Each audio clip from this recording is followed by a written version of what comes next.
Well, for a little more on this, we're now joined by Ottilia Maunganidze, who is the head of special projects in the office of the executive director at the Institute for Security Studies. Thanks very much indeed for joining us. Welcome to the program. Do you think that this is unusual, that a political party in South Africa would contact the Federal Bureau of Investigations in the United States to investigate something that happened here?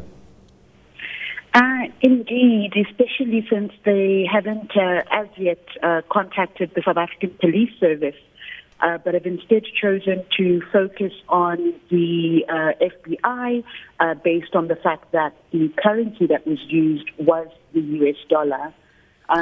Perhaps the most unusual part about this attempt is that there's so many assumptions that have been made by the DA around where the money itself has come from.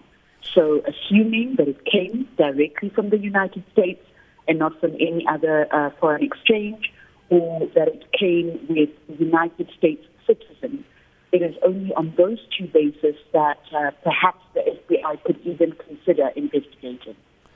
But the United States dollar, if anybody knows Africa, that currency moves around the continent almost like local currency.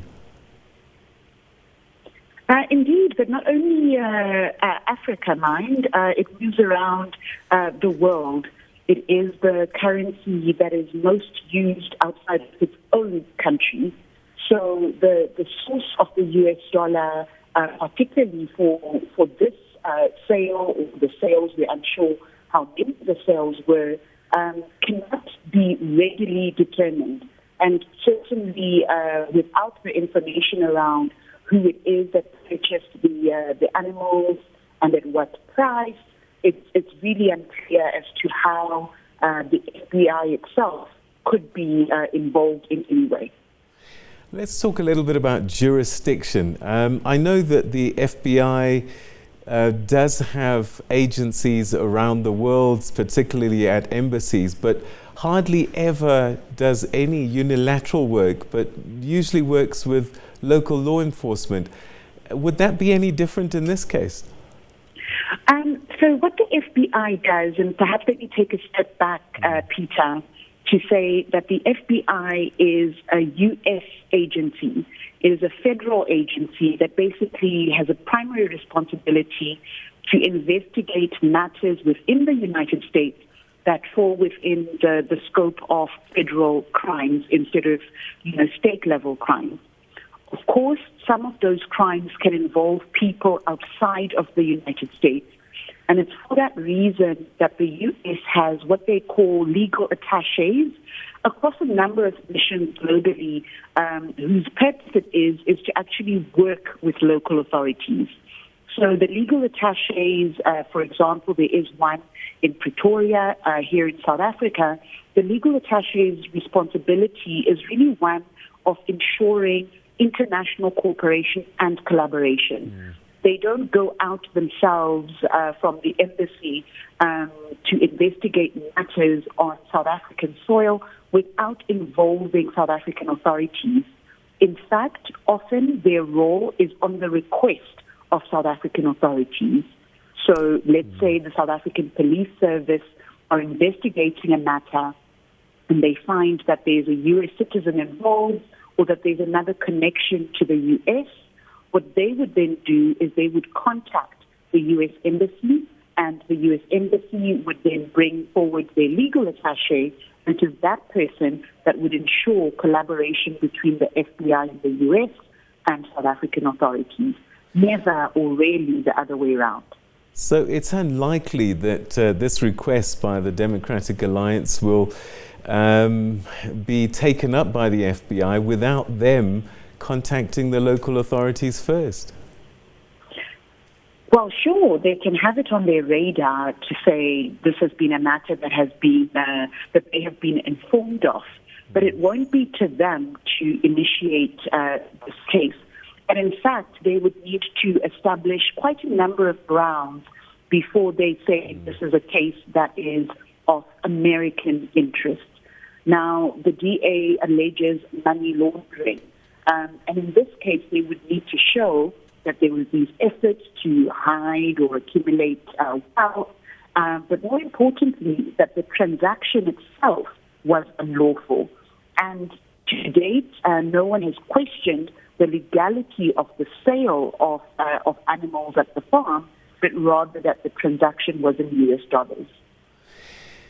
All right, moving away from this specific case, but perhaps to talk generally about the movement of dollars across borders, is there a significant problem in terms of people taking dollars in and out of countries on our continent?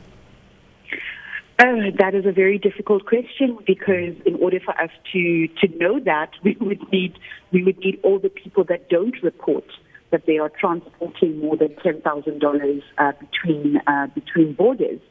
But the thing that makes that very difficult to establish, Peter, is because while you are here in South Africa and not ever having traveled to the United States, you can be able to change your South African rand into United States dollars, supposing you intend to travel or you have arrived into the country from elsewhere. Now, the best way to be able to establish questions around the foreign exchange is to really track people's individual transactions. Now, the majority of people don't transact much more than $10,000. And in fact, South Africa has some of the most stringent foreign exchange controls around how much money you can hold in your foreign bank account and how much money you can be able to enter with. And that responsibility then, supposing you are to enter the country with more than $10,000, then that is money that must be declared to the South African Revenue Service. It's a customs question. So it's not to say that you can't move with more than $10,000. It is to say that if you do, you have to declare it. And that is perhaps the challenge, because if you have it in your bag and you don't declare it, then you're not stopped by customs. There's really no way of knowing how much you entered the country with and how much money you leave with.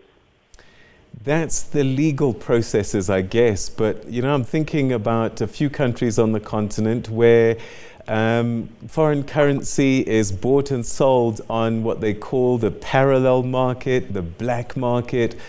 And there's no telling just how much money is moving around there. And clearly they can't bank that cash either. But that's precisely the point. So, for example, neighboring Zimbabwe, for example, while it has its own Zimbabwean dollar, the US dollar has been legal tender in the country for over a decade now. And people do purchase goods, trade, and so forth using the US dollar. This is money, obviously, that can only be printed in the United States, but that has made its way to Zimbabwe, but likewise, money that makes its way across the world, so not only on the African continent. So to be able to determine how much money, US dollars are circulating globally is a near impossible task, especially if that money is not being banked, as you point out.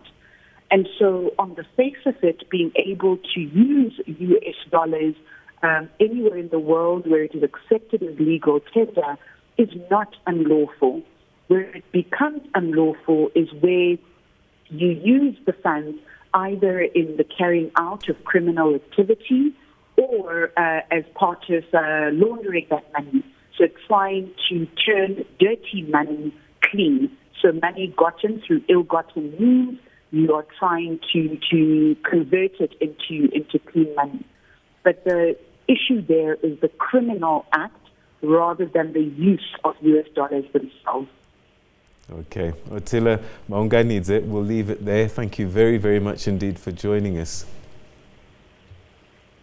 All right, that's Ottilia Maunganidze, who's the head of special projects in the office of the executive director at the Institute for Security Studies, talking to us about this ongoing case involving President Ramaphosa, where a certain amount of dollars stolen from his farm. We don't know the exact amount, but the DA has asked the FBI to investigate, and it looks as if the FBI is unlikely to take that up without dealing with the local authorities. We'll keep a tab on that story for you.